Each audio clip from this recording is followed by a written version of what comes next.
Hello friend, back to my channel Kabita lifestyle blog.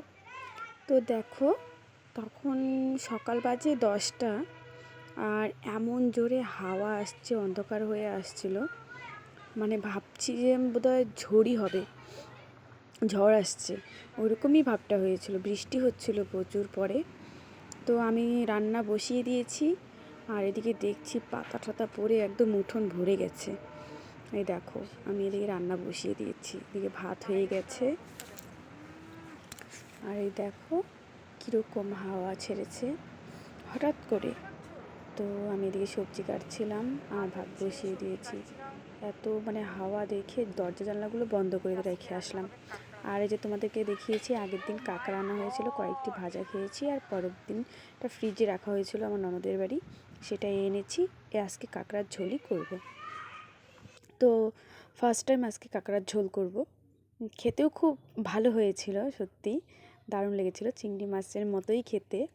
আর এটা ছিল local কাঁকড়া, যার জন্য এতটা টেস্ট লেগেছে। তার সাথে ছিল একটা বোয়াল মাছ, ছোট বোয়াল, তো সেটাও একসাথেই রান্না করলাম। তো যাই হোক, তো দেখতেই পারছো কাঁকড়া এখানে। আর এই যে দেখো কাঁকড়া রান্নাও হয়ে গেছে, কত সুন্দর হয়েছে দেখতে, তাই না? একটু মাংস টাইপ হয়েছে রান্না করতে, একদম পেঁয়াজ রসুন দিয়ে রান্না করেছি, খুব ভালো লাগলো। আমার শ্বশুরমশাও খায় না, কিন্তু খেয়েছে, খুব ভালো বলেছে। যাই হোক, এদিকে কচু বসিয়ে দিয়েছি, কচুর একটা ঝোল হবে, সুজি কচু। খাওয়া দাওয়া করার পরে তারপরে গিয়েছিলাম একটু মাঠে।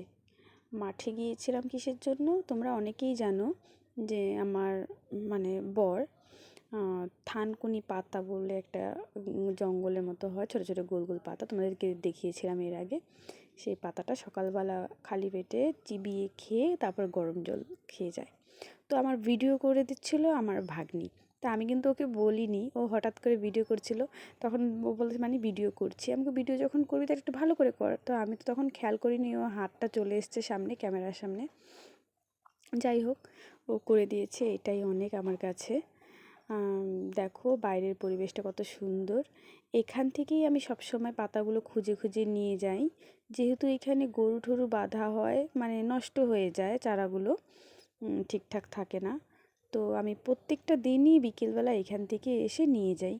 আমাদের এটা পিছন সাইড, বৌদিদের বাড়ির পাশ দিয়ে আসতে হয়, পিছন সাইডে এই জায়গাটা। তো যাই হোক, এটা ছিল আগের দিনের ভিডিও। আর পরের দিনের ফুটেজও কতগুলো উঠিয়েছি, যেহেতু পরের দিন ছিল শিক্ষক দিবস। তো তোমরা সবাই জানো যে আমি ছোট ছোট দুই একটা বাচ্চাকে পড়াই আর কি, নিজের হাত খরচার জন্য।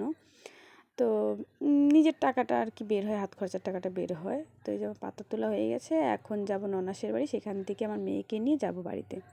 তো এটা পরের দিনের ভিডিও। দেখো বাচ্চারা এসছে, আমি তো জানি না যে ওরা আবার শিক্ষক দিবস পালন করবে, ওরা বাচ্চা মানুষ কি করবে বলো। তো দেখো আমার জন্য ওরা সবাই মিলে টাকা জমিয়ে একখানি করে একটা শাড়ি কিনে এনেছে।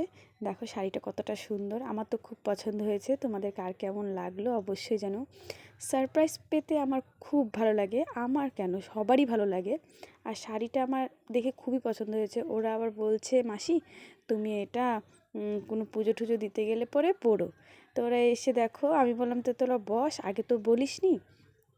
তো ওদেরকে বসিয়ে রেখে তো বিরিয়ানি আনতে পাঠিয়েছিলাম আমার ভাগনাকে। তো সেটা 2 ঘন্টা লেট হবে বলে আমি বললাম তাহলে বস, তোরা চা বিস্কুট খা, একটু পরে আনবে তখন খাইস। তো যাই হোক, ওরা চা বিস্কুট খেয়ে নিল, চা বানিয়ে দিয়েছিলাম। তারপরে দেখো এই যে বিরিয়ানি, তারপরে মাংস কষা বানিয়েছিলাম বাড়িতে, ভাত বানিয়েছিলাম, সেটাই দিয়েছিলাম।